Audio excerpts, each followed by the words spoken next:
अस्सलामुअलैकुम दोस्तों। उम्मीद है कि आप सब खैरियत से होंगे। लास्ट जो भी क्लासेस या टॉपिक्स जो हमने डिस्कस किए हैं अपने कोर्स में, जैसे कि इफ़ एल्स की कंडीशन, वेरिएबल किस तरह डिक्लेयर करते हैं, ठीक है, केस किस तरह यूज़ कर रहे होते हैं, इसी तरीके से हमने लूप भी पढ़ा। तो आज की क्लास में हम इन सब का इस्तेमाल करते हुए एक प्रोजेक्ट बनाएंगे। और ये मेरी स्क्रीन पे आपको नज़र आ रहा होगा कि एक सिंपल शॉप का सॉफ्टवेयर है। और ये शॉप जो है, हमने बेसिकली बहुत तरीके की शॉप्स होती हैं, यहाँ पे हमने बेकरी को सेलेक्ट किया है। एक मतलब सिंपल बेकरी के स्टोर में क्या होता है, स्वीट्स होते हैं, कुछ निम्को होता है, ठीक है। तो स्वीट्स आप सेलेक्ट करते हो, निम्को सेलेक्ट करते हो, तो उसके हिसाब से वो आइटम्स आ जाते हैं उन कैटेगरी के, ठीक है। फिर इसी तरीके से क्वांटिटी आप ऐड करते हो और लिस्ट में ऐड कर लेते हो। डिस्काउंट कुछ देना है कस्टमर को तो डिस्काउंट देते हैं, और फिर अमाउंट पेड और सेव पे आइटम सेव हो जाता है। ये एक सिंपल सा सिस्टम है। तो आज हम ये सिस्टम डिज़ाइन करेंगे, ठीक है। तो आए स्टार्ट करते हैं अपने कोड को। सबसे पहले मैं एक प्रोजेक्ट ले लेता हूँ। अच्छा, क्योंकि वीडियो का साइज़ बहुत बड़ा हो जाएगा, इसलिए मैंने कोड जो है ना, आप लोगों के लिए, ताकि टाइम हमारा ज़्यादा कंज्यूम ना हो, वो सेव करके रखा है, ठीक है। तो आज हम उस कोड को मैं कॉपी पेस्ट करूँगा और आपको समझा दूँगा लाइन बाय लाइन कहाँ पे कौन सा वर्ड यूज़ करना है, कहाँ पे क्या चीज़ें होंगी। अच्छा, इसी तरीके से आप ये कोड डाउनलोड भी कर सकते हैं, लिंक में दिया हुआ है। अगर उसमें कोई परेशानी आए तो आप जो है कमेंट में लिख के पूछ सकते हैं, ठीक है। सबसे पहले मैं यहाँ इसका नाम देता हूँ shop system. Shop system, okay. Project हमारा क्रिएट हो रहा है। अच्छा, हम एक काम करते हैं, यूआई डिज़ाइन कर लेते हैं, ठीक है। यानी कि यूज़र इंटरफेस जो स्क्रीन होगी हमारी, पहले हम वो डिज़ाइन करते हैं।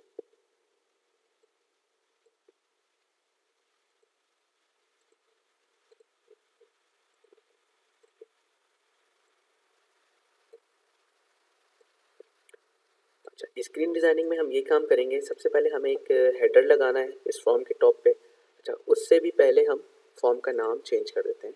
फॉर्म के ऊपर जो टेक्स्ट आ रहा है ये आप देख रहे होंगे,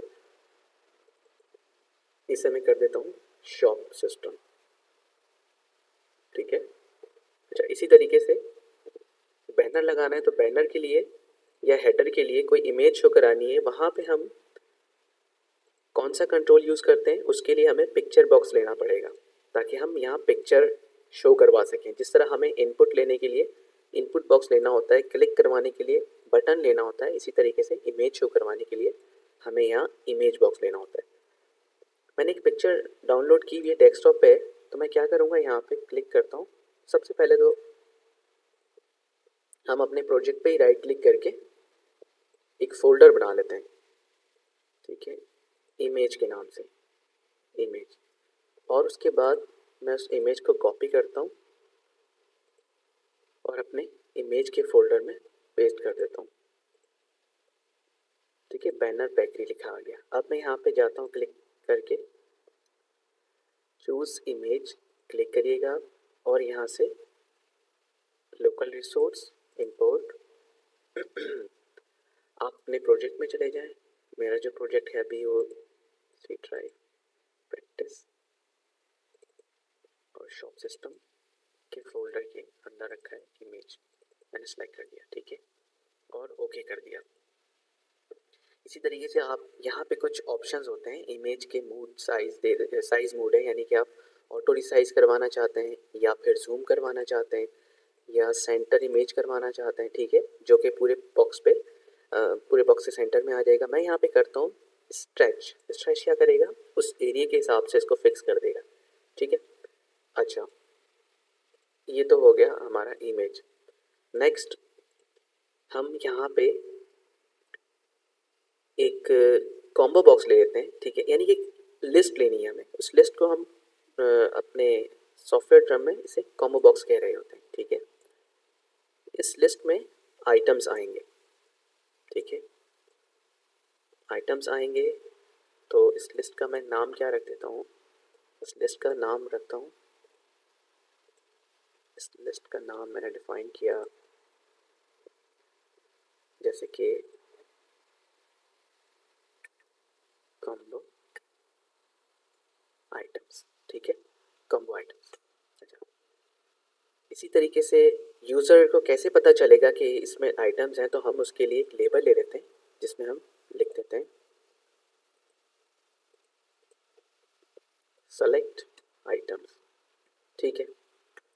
अच्छा, यूज़र के लिए एक काम और आसानी कर देते हैं, वो क्या है कि बेकरी में बहुत सारे टाइप्स की या बहुत सारी कैटेगरीज की आइटम्स होते हैं, ठीक है। कुछ होते हैं ग्रॉसरी से रिलेटेड, कुछ होते हैं बेकरी से, कुछ होते हैं रिलेटेड स्वीट्स से रिलेटेड। तो अभी यहाँ पे हम यूज़र की आसानी के लिए हम क्या कर रहे हैं कि दो कैटेगरी के ऑप्शंस ऊपर दे देते हैं, ताकि यूज़र जब अगर स्वीट सेलेक्ट करे तो लिस्ट में सिर्फ स्वीट्स आएँ, और अगर वो बेकरी का आइटम या निम्को का आइटम सेलेक्ट करे तो सिर्फ निम्को के आइटम्स आएँ।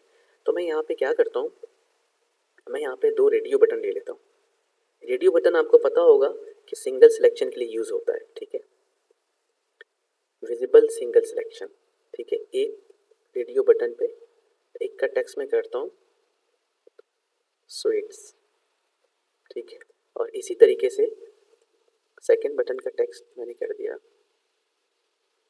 निम्को, ठीक है। अच्छा, क्योंकि वीडियो का साइज़ बड़ा हो जाएगा तो मैं आपको थोड़ा फास्ट लेकर चलता हूँ। इसी तरीके से एक टेक्स्ट बॉक्स हम प्लेस कर लेते हैं यहाँ पे, टेक्स्ट बॉक्स, और इस टेक्स्ट बॉक्स का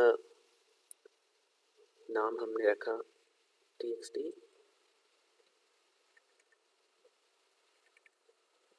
प्राइस। अच्छा, टेक्स्ट बॉक्स के ऊपर एक लेबल भी देते हैं ताकि यूज़र अंडरस्टैंड तो कर सके कि ये क्या चीज़ है, इसके अंदर कौन सा डाटा आएगा। तो मैंने इसमें लिखा प्राइस, ठीक है। अच्छा, अब हम इसको कॉपी कर लेते हैं। कॉपी करने के लिए आप एक काम करिएगा, दोनों आइटम सेलेक्ट करिएगा, कंट्रोल प्रेस करिएगा और कर्सर, माउस का कर्सर क्लिक करके ड्रैग कर लीजिएगा तो ये कॉपी हो जाएगा। इसी तरीके से एक और कॉपी बना लेता हूँ, ठीक है। अच्छा,